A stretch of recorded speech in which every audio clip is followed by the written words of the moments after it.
Welcome to Locally Sourced. I'm your host, Armanda Familetti. Property taxes, state taxes, local taxes. What is a taxpayer to do? Well, my guest tonight knows all about taxes and many things as well. My guest is Robert Kesten. Welcome, Robert. Thank you very much. It's very nice to be here. So, Robert, you have a very interesting background. Could you tell me something about that? Well, I always tried to do things that I was interested in, and so I had the opportunities, sometimes for good, sometimes not economically so good. And so I've gotten to be in interesting places at interesting times. I was fortunate to work on the breakup of the Soviet Union and spent quite a bit of time in the former Soviet Union. I was fortunate, I guess, in a sense, to work on work in the Middle East during the Arab Spring. So I spent time in Egypt and Tunisia at that time. So I was in Tahrir Square when all of that stuff was going on and watched the Mubarak regime fall. I ran a film festival in Connecticut for 5 years, and a host of other things, from international agriculture to working in the New York City public schools, teaching at the University of Connecticut, being appointed by their Speaker of the House to serve as vice chair of the Film and Television Commission, which led to the creation of many new jobs in Connecticut, high-paying jobs at that. So I've gotten to do a lot of interesting things over the course of my lifetime. So tell me, if you had to say in like 3 words what you do or what you did, what would that be? Because how do you get to be in Tahrir Square, and how do you get to be with the Russians? Are you a diplomat, or what are you, Robert? I'm a person who's interested in people and seeing that each and every one of us has the opportunity to reach our full potential. Okay. And so that's why education is really important to me, healthcare, housing, those kinds of things, because those are the fundamentals that make us have the ability to get further ahead than otherwise we would. So you've announced that you're going to be running as a candidate for the New York State Senate in the 40th District. Why? Why? Why would you do that, Robert? Some people are asking me that same question. And it's so early, right? It's not that early anymore. No. The reason is I, like so many other people, get lots of mail and emails from our current state senator. And based on that information, I thought we had a very good representation up in Albany. And as Congress, the U.S. Congress, started talking about destroying the Affordable Care Act, I became deeply concerned. My son is mentally ill, and so health care, access to health care is vitally important, as are the other elements of the social safety net. So whether it be SSI, Social Security, all of those kinds of things. And as the federal government is talking about destroying those things, I grew deeply concerned and made an appointment to go see my state senator. I got there, he wasn't there for the appointment, so that was a little disconcerting, but they told me I could speak with his chief of staff, and having worked on Capitol Hill and having worked in Albany for the Senate Minority Leader, I was quite aware that sometimes chiefs of staffs are better than speaking actually to the elected official. So I went for the appointment, and I asked them, what was New York State Senate doing proactively to prepare its citizens if something should happen at the federal level to take away our access, not so much to health care, but to insurance, which hopefully would provide health care. And they said it's a federal issue, so we have no position on that. And so I said, and what about the block grants that they're talking about for Social Security, Medicare, Medicaid, and those other vital services? And they said, once again, block grants, federal issue, we have no position. And that really started to make me nervous. I can understand them not specifically addressing what's happening in Washington, but to do that, you have to be proactive and determine what New York can do in order to protect its own citizens. And being that my son is a vulnerable person, and being that many other people, because of him, I know that have vulnerable people in their families, I grew deeply concerned.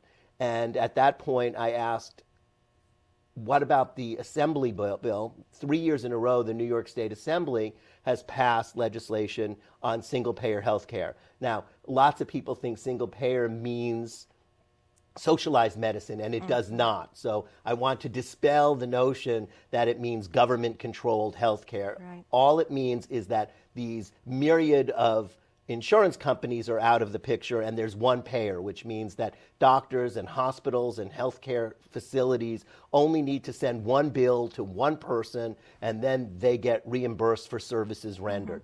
Now you have to go through so many machinations just to find the right person to send it to. Everybody sets their own rules and regulations and what they will pay for and what they won't. And so very often doctors or hospitals are chasing down insurance companies to get something paid for that they did months ago. And that costs a fortune and adds a fortune to our healthcare It's process. eliminating the middleman, which is, and all those added fees. And it's also an ability for the single payer to have a lot of clout with all of the healthcare providers. Absolutely. Like the pharmacies and the pharmaceuticals Right. companies, absolutely. So it was based on that experience and then talking to lots of other people about what was happening. My town supervisor said that in the 4 years that he had been in office, that corresponding with 3 of What's your town? Lewisboro, corresponding with 3 that Senator Murphy was in office at that time, had never received a return phone call. From anyone in his office? Correct. And that really made me nervous, because if the town supervisor can't get hold of our state representative, then how well represented are we in Albany? And then I spoke to other people, and they had the same experience. And then I spoke to other citizens who went up to his office and also were rebuffed with non-committal answers to what were important questions. And that really is what thrust me into the race. Like I said, I've worked in Albany, I've worked in Washington, I've never run for office and never thought I would be a candidate, but times have changed, and each one of us has a big responsibility to our generation and the generations yet to come. It's almost like your civic duty. You feel that you've got the background and the qualifications to be a good state senator, so why not put your hat in the ring and do it? And in the work that I've done around the world and here at home, it's been about organizing. So when I went and worked for the Senate Minority Leader, I worked in Chinatown, I worked on the Upper East Side, I worked in Lower Westchester and other parts of our state to get people to work together to fashion reasonable solutions to the problems that they were facing, whether it be in housing, education, healthcare. So I was putting teams together, and when I worked in Washington, in one of my jobs in Washington, I worked at building coalitions of in the immigrant communities. So working with people from India, working with people that were of Italian descent or Jewish descent, and getting them to find ways to work together on what seemed to be intractable problems. Right. And right now, we're a nation that seems to be facing intractable problems. Right, and we're not working together. In fact, it seems to me we are in camps that are so far apart.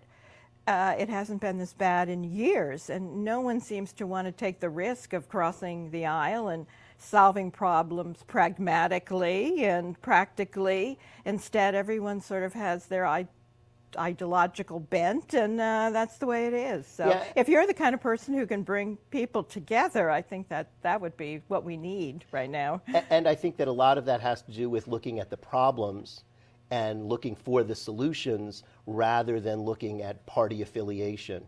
And I respect greatly the heritage of the Democratic Party, which is what I'm running for. From the days of FDR to the present, Democratic leaders in Washington and at the state level have really done a lot to help people. But there was a time when Republicans did as well. But I think that the last Republican leader that was really a progressive was Teddy Roosevelt, and before that probably Abraham Lincoln, and that goes back a long way, whereas since the Eisenhower administration we've had Nixon and Bush Cheney, and those have not really been the best administrations for our country.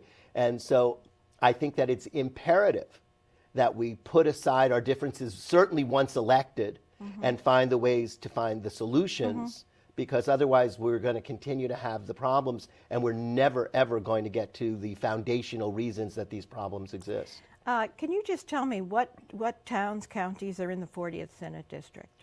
I can try. It goes. Well, all of Putnam. No. Putnam only 3 towns in Putnam. Oh. So Carmel, Southeast, and going further east. Mayapac's in Carmel, okay, right, so that goes, and then goes all the way to the Connecticut border, and then up into Dutchess, where it has Pauling and Beekman, and then down from Beekman all the way to Pound Ridge, and then Lewisboro, Mount Kisco, and then everything west all the way down to Sleepy Hollow, so from Peekskill all the way down to Sleepy Hollow, with the exception of Ossining, which is covered by the state senator from Rockland County. So really? It's called, that's very odd. It's called gerrymandering. Okay. And those kind of strange borders of a district. And it goes around Bedford, and the only reason for that is Bedford has become a larger Democratic vote, just like Ossining. So they were cut out of the district to try and preserve its Republican bona fides. And so far, it's been successful because as this district has been moved further and further north, it has remained in Republican hands for quite some time. But at one time, when the northern part of Westchester, Putnam, and Dutchess were really not inhabited, this district went as far south as Scarsdale. So, not inhabited by humans. Right. Right. There were certainly many fewer people. So like even when I was a child in northern Westchester, because I grew up here, we had far less people. And when I was a kid, we only dialed the last 4 digits of the telephone number. And oh, wow. We had no... What, did you have one of those phones on the wall? I'm not that old. But yeah, we Connect me with Joe the plumber. We just dialed the last 4 digits, and we also, nobody had street numbers. So they sorted our mail by name in the post office, and then someone would drive around in their own car, and they would deliver the mail by name. So it's changed a lot since the time I was a student. Good heavens, wow. So I saw you actually give a talk. It was called a town hall. And you were in the Mayapack Library, and you've got a pretty good turnout, and the subject was taxes. And I think that's why you got a good turnout, because people here in Putnam Putnam County, we pay a lot of taxes. I think maybe we should call it Putnam taxes. We pay lots and lots of property taxes. We pay state and local taxes. And with the coming of the new tax regulations, I understand that we're only going to be able to deduct up to $10,000 of state and local taxes and property taxes. Is that under that cap as well? So high tax areas like Putnam County and the rest of your district are really going to get hit, probably. I think that we were probably able, with our high taxes, to deduct more if we itemized than is it a $24,000 standard deduction in the new regulations? Well, I shouldn't be talking. You know about these things. So why don't you to tell me something about taxes, because it's confusing. Well, as we see with the federal law, the limit is $10,000 of all combined SALT, state and local taxes. And what that does is says that anything above that margin is now taxable by the federal IRS. So for most of us, just looking at property taxes alone, and even within that, looking at school taxes alone, many of us are at the $10,000 mark all by itself. But at least. Significantly more, yeah. Right, but at least. And so when you add in the other state and local, which includes state income tax, most people go over that line. So therefore, that will no longer be deductible. Now, currently, the way it is in state law for our state taxes is based on the taxable income that we pay to the federal government. So therefore, if less is deductible, our state tax will also go up because it's figured on the IRS formula. Now, there are plans both by the governor and Republicans to find ways to lower the amount that we pay in state tax, so that will help people at least on the margins. But we need to find ways to also remedy these bigger changes that have taken place, and the governor, mostly working with the state assembly, are looking for ways to reduce the amount that will be considered taxable income. And that will hopefully save many New Yorkers tens of thousands or hundreds of thousands and collectively billions of dollars that otherwise will find their way into the federal coffers. Okay. How likely are the solutions that have been proposed in Albany to pass or to save? Once again, it will depend if the Republicans and the Democrats are willing to work together. New York is only one of 4 states where its chambers are split. All the other states in the union have single party control of their legislative bodies. So that makes it much easier to get legislation passed. New York, the politics has a tendency to enter the fray. So there are things passed in one house that are not even considered in the other. Going back to health care for all in New York, That's right? one example. But we've got women's health that's sitting in the Senate. It's been passed numbers of times in the Assembly. We've got regulations on gun safety, gun locks, background checks that have passed in the Assembly that have not passed in the state Senate. And then you have a couple of things that work the other way as well that will pass in the Senate and then not be considered in the Assembly. So it's a vicious cycle, and sometimes it really depends on how the administration comes down on an issue. But very often the infighting to protect political sovereignty over those houses takes priority over the people. So I remember at the town talk that you gave, and you're giving several of these talks, right? You're just going to keep doing them, I assume, right up into November, right? And then if elected, we'll continue doing them. And that would be great, because as you mentioned, there is maybe an issue with the present New York State Senator from the 40th District being really out there with the people, answering questions. I don't think he's ever done a town hall. And there are lots of questions I know personally I'd like to ask him about the New York health proposal and lots of other things. Well, we know they have no position on that. They have no position. What do you mean? That was what they told me. But we have no position on that. No position on New York State proposal? On the Assembly proposal, yes. They said, and this is a quote, as long as we're in control of this chamber, that bill will never see the light of day. Oh, so they do have a position. Their position is they don't want it. No, they're saying that they Robert? do not, they said that they don't have the authority to release it into the committee for debate and vote. So therefore, since it will never see the light of day, they have no position. All so right. I don't really understand what that. Okay, but I'm not saying you're not making sense. I'm just saying the statement to me does not make sense. And it like I said, that's Senator Murphy is on the Health Committee and the Mental Health Committee, both.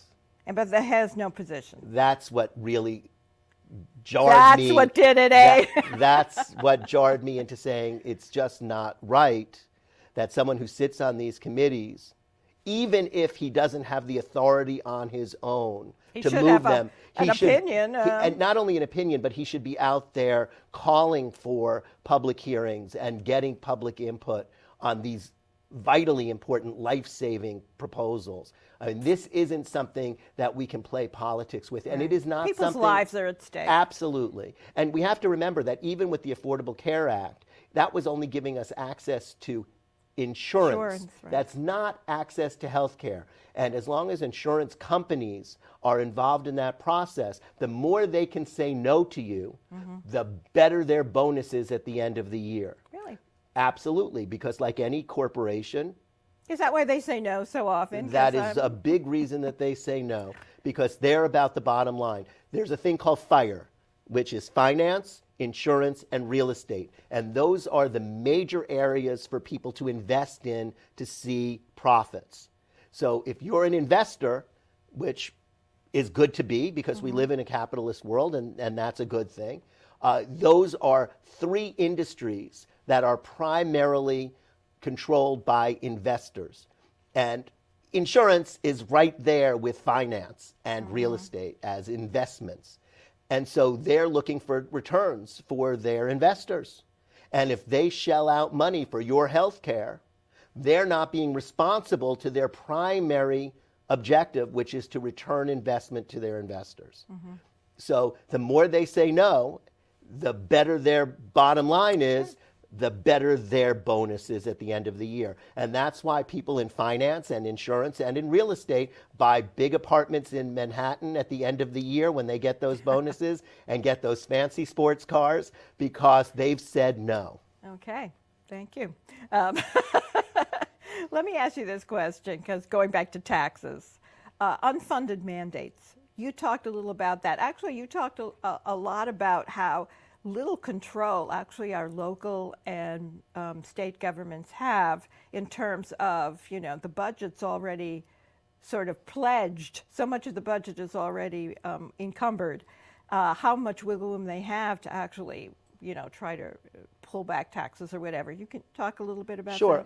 An unfunded mandate is when a government at a higher level, whether it's the federal government or the state government or the county government, decides that they think that this is an important thing that needs to be done, but they don't want to increase their taxes. So they push it down, and then they push it down. What do you mean? Let me back up. They don't want to increase their taxes. They don't want to increase the taxes that they're pulling in. The governor, and I'm just using this right.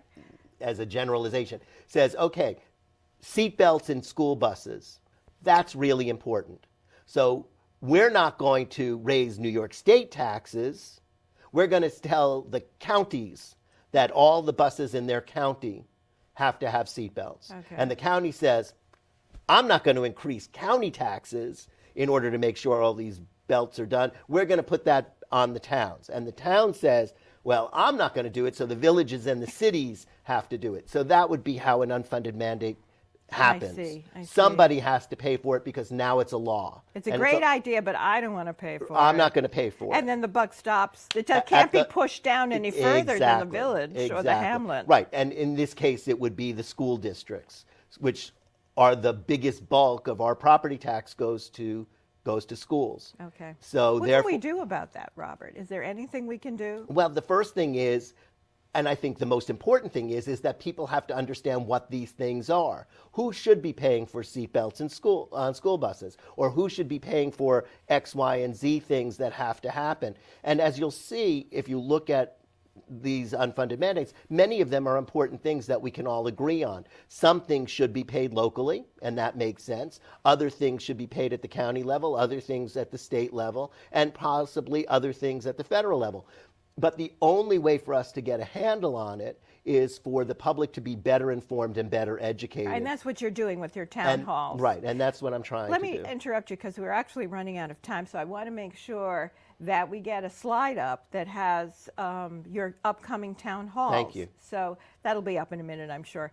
There it is. Okay, so it's kind of hard to read in the blue. Can you tell me what that top one says, March 14th? March 14th will be at the town hall in Newcastle, which is in Chappaqua. And What's it the will subject? be the focus of that will be guns and the U.S. Constitution. And then on April 17th, we'll be here in Brewster at Trinity Church, and the theme of that one will be the opioid and addiction crisis that's facing our communities. Terrific. Right. I don't live far from there, so I'll definitely see you again at That's Trinity great. Church. So let me just wrap up a little. We were supposed to talk about taxes, and you know about taxes and lots of other things. Let me just ask you another thing about taxes. Is there anything that I can do to reduce my taxes? As an individual, it's a little bit harder. You can use STAR. You can grieve your assessment, which would help lower your property taxes, those two things. But the other side is that there are greater problems on the horizon. So with the new federal tax law, the perception is that our home values in much of this area will lose 10% of their value. So if you have to refinance, that means when the bank looks at the value of your house, it could be up to 10 to 15% lower. Because my taxes are so high. Because your taxes are high and they're no longer deductible.